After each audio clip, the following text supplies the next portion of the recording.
Bismillahirrahmanirrahim. Alhamdulillahirabbil alamin wassalatu wassalamu ala asyrafil anbiya'i wal mursalin wa ala alihi wa sahbihi ajma'in.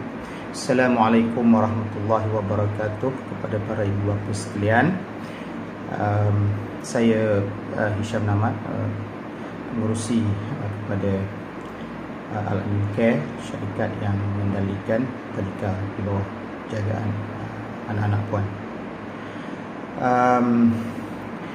Video ini dibuat untuk menyampaikan sedikit maklumat agar kita jelas tentang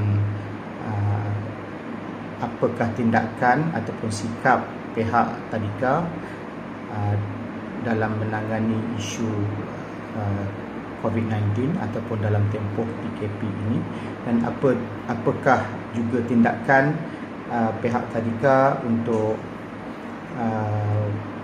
pasca selepas daripada tempoh PKP itu nanti. Setelah kami berbincang dengan mendalam, kita merasakan langkah yang paling realistik untuk diambil adalah dengan mengadakan satu kita bukan kata kelas gantian, kita memanjangkan satu tempoh masa pembelajaran selepas daripada tamat tempoh PKP nanti.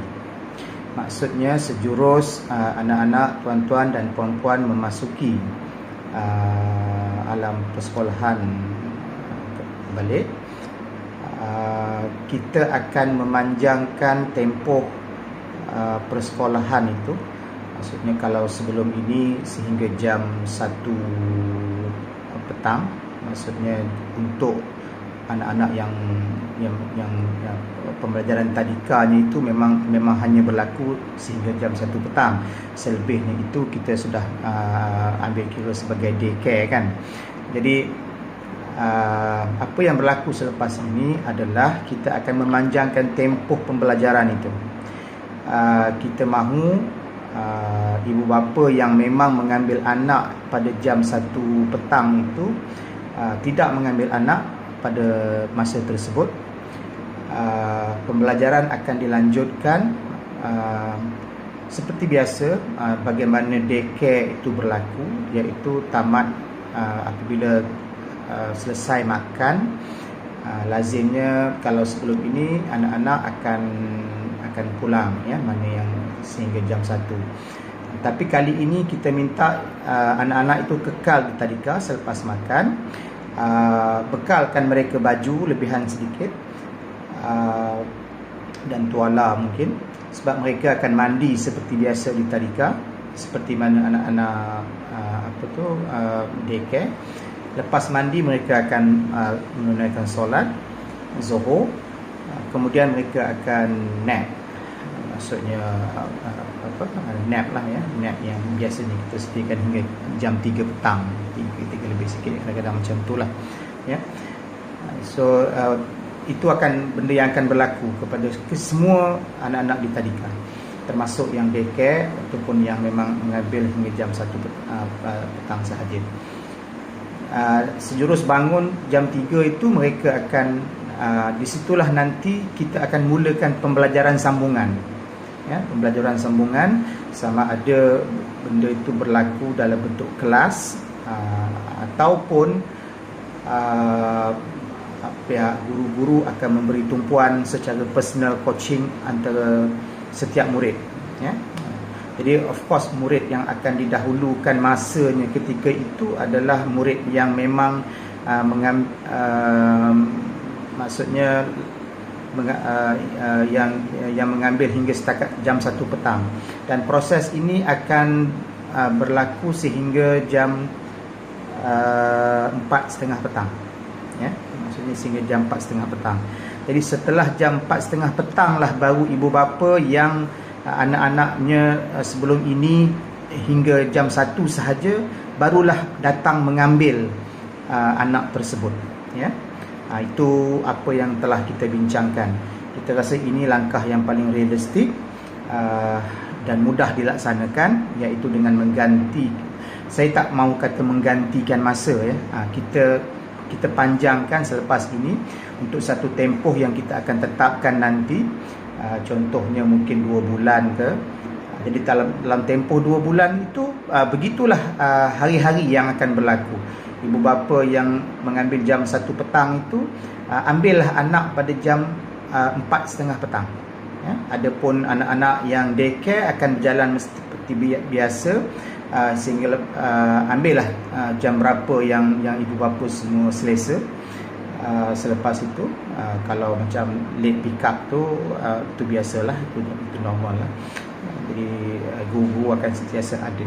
Jadi inilah langkah yang kita rasa paling realistik untuk kita ambil. Jadi kita akan membuat satu memanjangkan masa pembelajaran selepas daripada tempoh PKP. Saya harap mesej ini jelas, senang difahami maksud saya itu. Yang keduanya, itu maksudnya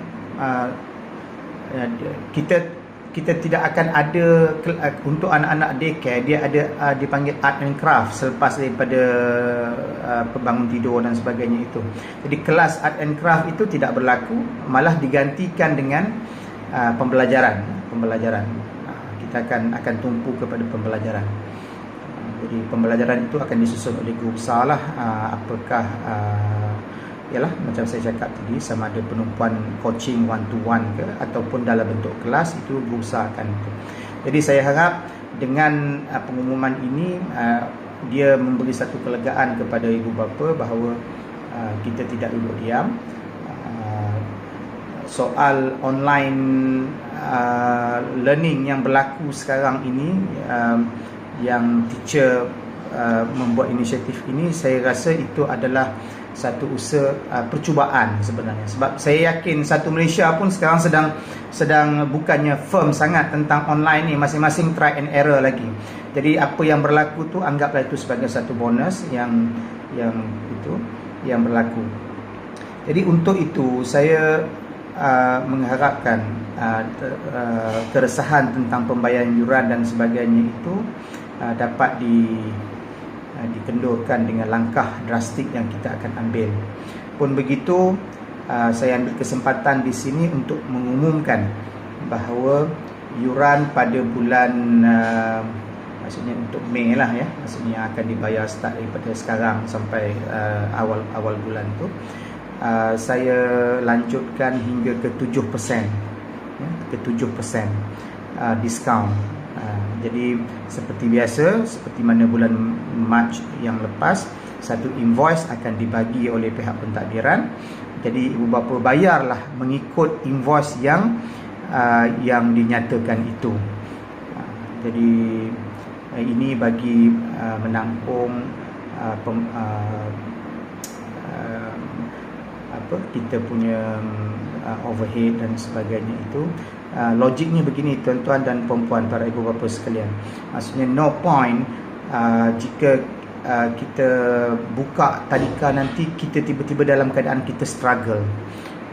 Jadi anak-anak juga yang akan terjejas. Jadi apa juga pembayaran yuran yang berterusan sekarang ini yang dibagikan diskaun sebanyak 7% ini adalah untuk menampung overhead apa yang patut.